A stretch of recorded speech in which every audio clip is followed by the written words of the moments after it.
Hello, this is Oscar. I'm a student at the UPN. I'm uploading this video as a request from my teacher, a homework assignment actually, as a storytelling recording. So for this homework, I will tell you about my trip to Europe I had last year with my ex-girlfriend and her friend. And this is how it goes. So imagine that we are at Spain, all right, and it's around 1 or 2 in the morning. We wake up at around that time because we ask and we programmed an Uber to get to the airport in Barajas, Madrid. So we were at Madrid around 1 in the morning. We were prepping everything at the Airbnb so we could leave it clean, and the landlord could just like take a look at the Airbnb after we leave. So he's able to tell us that everything is fine, that everything is in its place, so we don't have to pay any extras. All right, so we prepped everything, and as we finish with it, we jump into the Uber. We put our luggage in the back part of the car, and we went ahead to the airport. So once we got to the airport, it was open, of course. There was a bunch of people there, like just like get into the airport. We went through the receptionist, I want to say, the airline receptionist that we were flying with, and they measured and they weighed our luggage. And after that, well, we went ahead with our tickets and everything to the part where there is the security check.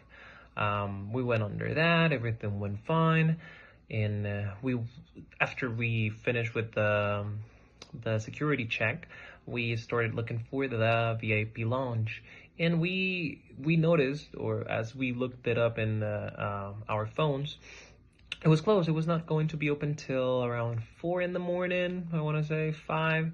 So we were just like, making time for it, and we make a line outside the VIP launch.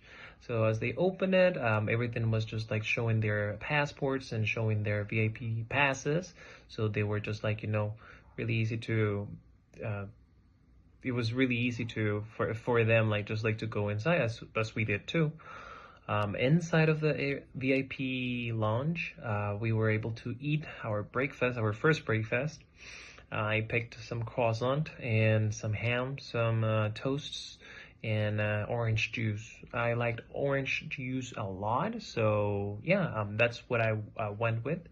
My ex-girlfriend went with something like eggs, beans, and something like that. It was a good breakfast, actually.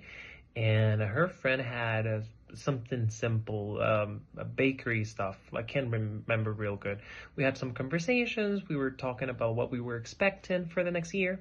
I'm sorry, not for the next year, but for the next country that we were gonna visit. And that was France, of course, and Paris specifically. So yeah, we were talking about Paris and what we were expecting as the boarding announcement went through the speakers, and we heard it. So we decided to go to the gate. At the gate, when we got there, we noticed that there was this lady taking clothing out of her luggage, out of her backpack, if I'm not mistaken, I think. I can't remember real good, but she was taking things out of the backpack, and it was just like crazy because you could see, like, the dresses, and you could see the heels, and you could see everything, because she was trying like to make sure that the luggage was the enough weight for the airplane to fly with. With the airline, sorry, to fly with. So after that, everybody went through this gate. We went through the tunnel, we got out to our seats, and once we got out to our seats, everybody was just like, looking forward to continue sleeping. So yeah, we slept through the whole flight, and once we landed, we woke up, and we noticed that once we woke up, everybody was looking for the exit, and so we did. We took our luggage. We were flying really light. We didn't need to have, like, luggage in another compartment or something like that. So yeah, we took our luggage, we went outside, and as we went outside, we noticed that there was not a bunch of people waiting at the airport, Orly Airport, and in Paris. Yes, it was pretty few people. It was early in the morning. I want to say around 9 in the morning, 8 in the morning, if I'm not mistaken. Took a while, but yeah, we got there. And once we went through the tunnel, we went through the stairs and everything. We were just like preparing to go outside. We noticed that this is a different country with a different language, and everybody in Spain speaks Spanish, but in Paris, mainly French. It's mainly French, you know, what they speak there. More likely you will find somebody that can help you translate it, or somebody that is willing to help you in English or maybe Spanish, but it was quite a shock for us. So once we tried to read the things in the gates or in the boards or anywhere that we could see, it was like crowded, not crowded, I'm sorry, but full with like, you know, French terms. So yeah, as we went outside of this like waiting area where we were like waiting for our luggage, even though like we didn't have any type of like problem with that, we went outside and we mentioned that we will need to buy, you know, a transport pass or something like a metro pass, something that allows us to take the public transportation inside of Paris and just like, you know, go through the metro and stuff. So we did. Yeah, we went to a kiosk and we bought what is this small ticket, no longer than my finger. It was like really small, like just like this, I want to say. That it was helpful for us like to get to the metro and like just like to use the public transportation inside of Paris. And something really odd out of that electromagnetic ticket is that if you got too close to your cell phone, it'll crash. So it won't work. After that, you need to, you know, pay for another one, not like the whole 40 euros that we pay initially, but a replacement, you know. It was around, I want to say 3 to 4 euros. So it's really important once you get to Paris that you have that ticket as far as you can from your cell phone. So we bought that, and after buying that ticket, we went through different hallways to get to the part where you can take the metro, so we can take you to Paris, because we were a little far away from Paris still. But yeah, in the surroundings, you know, at the airport. So we took the metro. It was really convenient to get to the metro, and there were spaces where you could put like your luggage. Yeah, sorry, I was taking care of something else, but I'm back. And so how was I saying? It was really convenient for us like to have that spot in the metro, so we could put our luggage there.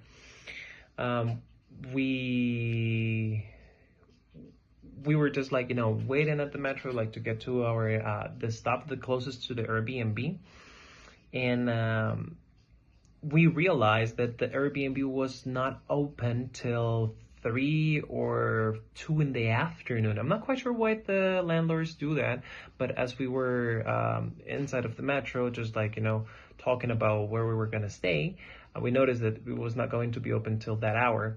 So we said, hey, how about if we just stay at the Luxembourg garden, which is like, you know, not so close to the Airbnb, but it's a garden, it's a park where you can just like, you know, make some time before they open the Airbnb, because remember, this is still around what, 10 or 9 in the morning. Can't recall that easily. But once we got there, we noticed that it was really cold. It was like, you know, a really cold weather. So what we did is that we took our hoodies and everything out, everything that we could use like to cover up ourselves. We decided just like to take that out and just like cover up. So after doing that, we went to McDonald's, and at McDonald's, we noticed that there was a lot of people. There were a bunch of tourists there, waiting for their breakfasts, because it was like, you know, time for breakfast at that moment. So what we did is that we asked for our orders. It was three. It was pretty easy to order. We didn't need to face anybody at the counter because they had these big screens where you could just like ask for your breakfast. So we did that. We waited quite a bit because there was a lot of people, but we took our breakfast pretty easily. And after that, we decided to go, like, visit the surroundings. So we went to the Pantheon of Paris. I took a picture there. It was really nice. And I went to a pharmacy because I was constipated. It was really hard for me at the moment to go to the bathroom. But the more I was getting close to that hour in the afternoon, like, around 2, I was getting more impatient to get to a bathroom because I needed to pee and I needed to poop, of course. So that's what we did. We made some time. We sat at the park. We went to the McDonald's. We did the trip to the Pantheon. And right after, we decided to take the bus. It was around time for us to get to our Airbnb. But what happened is that the lady at the Airbnb mentioned that it was not ready yet. She didn't finish cleaning. So we needed to wait another 30 to 40 minutes outside of the Airbnb. But I was really in need to use the restroom. So what I did is that I asked her if I could go to the bathroom. Well, what actually happened is that she opened the door after we communicated that I needed the bathroom, and she said, "Hi, welcome. Yo hablo español," she said. And as soon as she said that, I went ahead and said, "¿Dónde está el baño?" She said, "Al fondo a la derecha." So that's what I did. She opened this door and I said, "Excuse me, I need to go through the bathroom, to the bathroom." I went up and I went to the bathroom at her place. I noticed that there were some frames in the hallway of the Airbnb. It was beautiful, but I needed to go to the bathroom. So the first thing that I did is open the door and just take a good a good few minutes there. So I went out and she decided just to take us in. As she was finishing the cleanup, we didn't have any problems, so we left our luggage there. We made some conversation. She was really friendly, and she decided to leave at a certain point in the afternoon. And we had some rest after putting our luggage in the right places, the right bedrooms and everything. And we decided to go outside. We went outside. We had a really good time. We visited the Eiffel Tower. That was the Seine River.